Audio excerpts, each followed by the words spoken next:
Nah, kita jadi penasaran nih sahabat Dikbud, seperti apa sih sebenarnya proses yang terjadi sampai akhirnya diumumkan kelulusan formasi ini?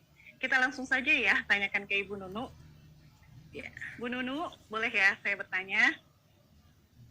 Sebelumnya mungkin boleh diceritakan Ibu, bagaimana sih kondisi pada seleksi pertama yang sudah dilaksanakan, lalu apa saja kendalanya Bu, dan bagaimana respon dari guru honorer yang mengikuti seleksi? Monggo Ibu, kami silakan. Terima kasih Mbak, selamat sore semuanya. Selamat sore Bu. Ya, selamat sore semua narasumber yang sudah bergabung dan juga tentunya para teman-teman wartawan dan juga peserta yang sudah bergabung di webinar ini. Jadi menjawab pertanyaan tadi, mungkin semuanya sudah melihat dinamika ya. Jadi pada saat itu kami ingin mengumumkan sesuai dengan jadwal yang sudah ditetapkan. Namun dari hasil yang sudah ada, yang sudah diperoleh itu jumlah kelulusan kalau kita lihat dari passing grade yang sudah ditetapkan oleh Kemenpan atau passing grade yang tertuang pada Permenpan sebelumnya itu jumlahnya tidak cukup banyak ya, tidak cukup banyak. Meskipun itu sebenarnya sesuai harapan kita dan guru-guru yang benar-benar sesuai dengan harapan. Lalu terjadi dinamika masukan dari beberapa pihak, ada permohonan dari Komisi 10, asosiasi-asosiasi guru, organisasi profesi, dan banyak asosiasi yang mau menyurat atau memohon kepada Kemendikbudristek untuk memperjuangkan agar jumlah kelulusannya meningkat.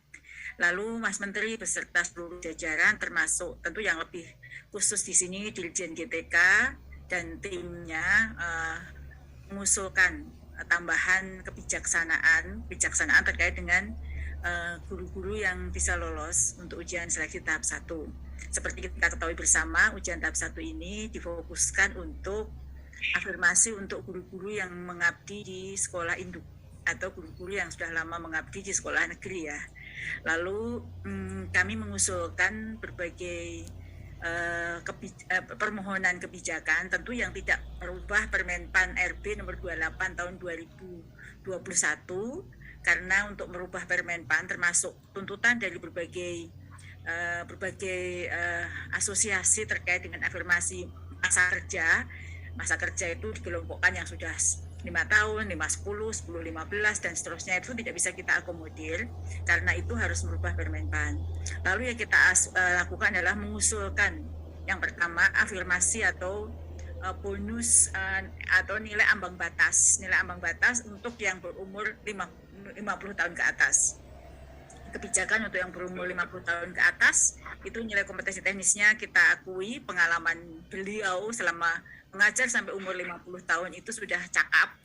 Lalu ada penyesuaian nilai ambang batas untuk kompetensi manajerial, sosiokultural, dan wawancara. Lalu selebihnya kita berikan penyesuaian nilai ambang batas bagi seluruh peserta, jadi ini tanpa kecuali, agar semua guru honorer mendapatkan manfaat dari usulan dari Mas Menteri ini, yaitu penyesuaian nilai ambang batas ketiga, yaitu penyesuaian NAP nilai ambang batas sebesar 10 poin atau 50 poin, sehingga dari yang jumlahnya di bawah 100.000 yang lulus menjadi 173.000. Itu prosesnya ya. Jadi kita perlu waktu yang cukup lama hingga 2 minggu ya dari pengumuman yang seharusnya direncanakan sampai yang baru lalu. Itu karena memang untuk bisa menetapkan hal ini menjadi sebuah Kemenpan yang terkait untuk yang tadi saya sebut terkait dengan penyesuaian nilai ambang batas itu tertuang dari usulan Kemendikbud itu diakomodir oleh Panselnas, dan tentu tidak serta-merta karena harus rapat Panselnas yang diketuai oleh BKN, sehingga muncullah keputusan Menteri Pendayaan Aparatur Negara dan Reformasi Birokrasi nomor 1169 tahun 2021 tentang pengolahan hasil seleksi kompetensi 1 dan penyesuaian nilai ambang batas seleksi kompetensi pengabdian kerja untuk JAFUM guru pada instansi daerah tahun anggaran 2021 itu Mbak prosesnya untuk seleksi kompetensi 1. Baik, cukup panjang ya Ibu ya. Terima kasih jawabannya sangat komprehensif Bu Nunu.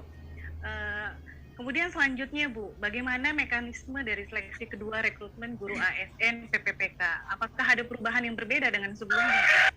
Ya, baik, terima kasih. Kalau untuk penyusunan nilai ambang batas yang dikeluarkan tadi saya sebutkan ya, Permenpan 1169 tahun 2021, NAB 123 ada nilai ambang batas 1, 2, dan 3 itu akan dipakai untuk ujian kedua dan seterusnya. Sedangkan mekanisme ujian untuk ujian tahap 2 dan 3 itu tidak berubah sebagaimana yang tertuang dalam Permenpan RB nomor 28 tahun 2021, Mbak. Di situ sudah ada disebutkan dalam pasal-pasalnya, jadi sama sekali Permenpan sehingga ujian mekanisme ujian kedua dan ketiga itu sama yang tertuang dalam pasal-pasal dalam Permenpan itu. Tidak dari mekanisme yang tertuang dalam Permenpan. Jadi dimulai dari mendaftar seleksi kembali bagi yang sudah lulus ataupun lulus ambang batas tapi belum mendapatkan informasi, itu bisa mengikuti mendaftar lagi di SSC ASN-BKN, lalu memilih formasi lagi jika yang dipilih itu mapel yang sama dan jenjang yang sama, maka nilai yang sudah diperoleh di ujian 1 yang sudah melebihi ambang batas itu masih bisa digunakan. Dan bisa mengikuti. Kalau tidak ujian 1 sudah lulus tadi diperhitungkan. Dengan catatan tadi ya, tidak serta-merta nilai ujian 1 langsung diperhitungkan, tetapi jika jenjangnya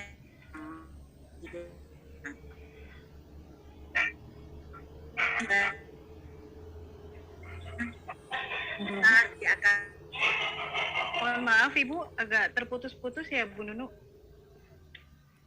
Jaringan.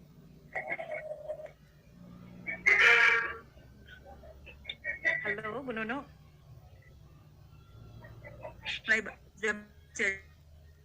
Masih terputus-putus Ibu, mohon maaf. Maaf saya ini, semoga sekarang sudah stabil. Ya, sudah jelas Ibu. Ya, tadi sampai di mana ya? Jadi kalau nilai yang pertama itu masih bisa digunakan. Tadi sudah sampai di situ ya, Mbak? Iya. Ya, nilai yang pertama ini banyak pertanyaan soalnya ke saya di Instagram pribadi maupun di laman guru P3K itu banyak pertanyaan. Apakah nanti ujian yang kedua itu nilainya bisa digunakan? Bisa, dengan catatan jenjang yang dipilih sama, kemudian mata pelajaran yang dipilih sama. Tetapi tetap harus mendaftar lagi dan mendaftar lagi untuk sebagai bukti bahwa kita adalah peserta ujian kedua. Setelah itu baru nanti akan mendapatkan lokasi ujian dan mendapatkan jadwal ujian. Seperti itu. Jadi prosesnya sama persis dengan yang ujian 1 dan itu masih ada di dalam Permenpan RB 28, Mbak.